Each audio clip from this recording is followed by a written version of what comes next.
Indian സിനിമയെ തന്നെ അതിശയിപ്പിക്കുന്ന ഗംഭീര സിനിമകളാണ് പിറവികൊള്ളുന്നത്. ഓരോ സ്ഥലത്തും ഗംഭീര സിനിമകളുടെ മേക്കിംഗ് നടന്നുകൊണ്ടിരിക്കുന്നു. മലയാളത്തിലും അതുപോലെ ഗംഭീര സിനിമകൾ വരാനുണ്ട്. അതിലൊരു ഏറ്റവും ബജറ്റുള്ള ഒരു ഗംഭീര സിനിമയാണ് നമ്മുടെ മുന്നിലേക്ക് എമ്പുരാൻ എന്ന രീതിയിലെത്തിയത്. എമ്പുരാൻ വലിയ രീതിയിലുള്ള ബോക്സ് ഓഫീസ് തരംഗം സൃഷ്ടിക്കുകയും ചെയ്തു. ഇപ്പോൾ എമ്പുരാനെ മറികടക്കാനാണ് പല സിനിമകളും ഇവിടേക്ക് എത്തുന്നതും. എന്നാൽ സാധിക്കുന്നുണ്ടോ? അതില്ലാതാനും. കൂലിയൊക്കെ ഇതിഹാസ നായകന്മാർ ഒരുമിച്ച് ലോകേഷ് കനകരാജിന്റെ സംവിധാനത്തിൽ എത്തിയെങ്കിലും എമ്പുരാൻ എന്ന ചിത്രത്തെ പല കോണുകളിലും മറികടക്കാൻ സാധിച്ചിട്ടില്ല. എമ്പുരാൻ തീർത്തതാകട്ടെ ഇന്ത്യൻ സിനിമയെ തന്നെ ഞെട്ടിപ്പിക്കുന്ന വലിയ കണക്കുകളാണ്. ഒരു മോഹൻലാൽ ഇല്ലായിരുന്നെങ്കിൽ എന്തായിരിക്കും സംഭവിക്കുക? ഇത് തന്നെയാണ് പലരും സോഷ്യൽ മീഡിയയിൽ വലിയ വാക്കുകളുമായി എത്തിയത്. ഇപ്പോഴത്തെ മലയാള സിനിമയുടെ അവസ്ഥ വെച്ച് ബോക്സ് ഓഫീസിൽ കളക്ഷൻ എല്ലാം കമ്പയർ ചെയ്യുമ്പോൾ ആക്ടേഴ്സിനെ തരംതിരിച്ചാൽ എങ്ങനെയായിരിക്കുമെന്നുള്ള ചിന്തകളാണ് ഓരോ ആരാധകരുടെ ഉള്ളിലും പിറന്നത്. ടയർ 1 മോഹൻലാലും ടയർ 2 മമ്മൂട്ടിയും ടയർ 3 ദുൽഖർ, ഫഹദ്, പൃഥ്വിരാജ് എന്നിങ്ങനെയാണ് അവർ തരംതിരിച്ചിരിക്കുന്നത്. കാരണം ഒരു സിനിമയ്ക്ക് പോസിറ്റീവ് കിട്ടിയാൽ അതിന് ഉണ്ടാക്കുന്ന കളക്ഷൻ വെച്ച് നോക്കുമ്പോൾ ഇങ്ങനെ തരംതിരിക്കാമെന്നാണ് അവർ കണക്കുകൂട്ടുന്നത്. കഴിഞ്ഞ 15 കൊല്ലമായിട്ടും ഒരു ഇൻഡസ്ട്രി ഹിറ്റ് പോലും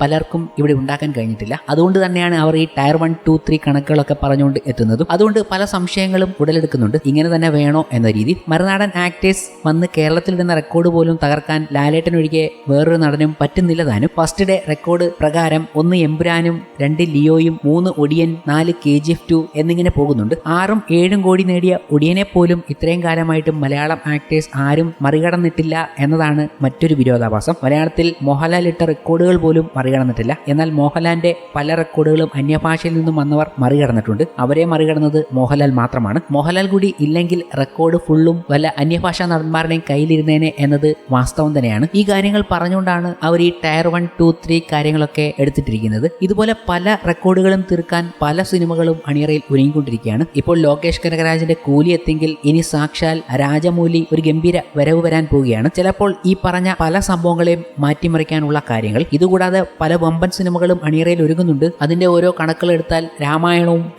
അല്ലു അർജുൻ കോംബോ അങ്ങനെ ഒത്തിരി സംഭവങ്ങൾ അണിയറയിൽ ഒരുങ്ങിക്കൊണ്ടിരിക്കുകയാണ്. പറയാനാണെങ്കിൽ ഇഷ്ടംപോലെ സിനിമകളുടെ പേരൊക്കെ ഉണ്ട് താനും. ഇപ്പോഴിതാ സാക്ഷാൽ രാജമൗലി തന്നെ ഒരു മഹേഷ് ബാബു ചിത്രവുമായി നമ്മുടെ മുന്നിലേക്ക് വരുന്നുണ്ട്. ഇത് ഒരു സാധാരണ ചിത്രം എന്ന രീതിയിൽ പലരും വിചാരിച്ചിട്ടുണ്ടെങ്കിൽ അത് തെറ്റാണ്. വരാൻ പോകുന്നത് ഒരു ബ്രഹ്മാണ്ഡ സബ്ജക്ട് തന്നെയാണ്. മഹേഷ് ബാബു SS രാജമൗലി കൂട്ടുകെട്ടിൽ ഒരുങ്ങുന്ന ബ്രഹ്മാണ്ഡ ചിത്രത്തിനായി വലിയ ആകാംക്ഷയോടെ കാത്തിരിക്കുകയാണ് ആരാധകർ. SSMB 29 എന്ന് താൽക്കാലികമായി പേരിട്ടിരിക്കുന്ന സിനിമയുടെ ചിത്രീകരണം നിലവിൽ പുരോഗമിച്ചുകൊണ്ടിരിക്കുകയാണ്. മഹേഷ് ബാബുവിന്റെ 50ാം പിറന്നാൾ ദിനമായ ഇന്ന് ചിത്രത്തിന്റെ പുതിയ പോസ്റ്റർ പങ്കുവച്ചിരിക്കുകയാണ് രാജമൗലി. ബിഗ് ബജറ്റ് ചിത്രത്തിലെ നടന്റെ കഥാപാത്രത്തിന്റെ പ്രീ ലുക്ക് പോസ്റ്ററാണ് സംവിധായകൻ പുറത്തുവിട്ടത്. ഗ്ലോബ് ട്രോട്ടർ അഥവാ ലോകം ചുറ്റുന്നവൻ എന്നാണ് മഹേഷ് ബാബുവിന്റെ കഥാപാത്രത്തെ പോസ്റ്ററിൽ വിശേഷിപ്പിച്ചത്. പ്രീ ലുക്ക് പോസ്റ്ററിൽ നായകന്റെ നെഞ്ചിന്റെ ഭാഗത്തിന്റെ ക്ലോസപ്പ് ഷോട്ടാണ് കാണിക്കുന്നത്. ഇതോടൊപ്പം നവംബറിൽ ഇതുവരെ കാണാത്ത തരത്തിലുള്ള ഒരു ഫസ്റ്റ് റിവീൽ ചിത്രത്തിന്റേതായി പുറത്തുവിടുമെന്നും രാജമൗലി അറിയിച്ചു. തങ്ങൾ സിനിമയുടെ ചിത്രീകരണം തുടങ്ങിയിട്ട് കുറച്ചായെന്നും കഥയും സാധ്യതയും ഒക്കെ വളരെ വിശാലമായതിനാൽ കുറച്ച് ചിത്രങ്ങൾ കൊണ്ടോ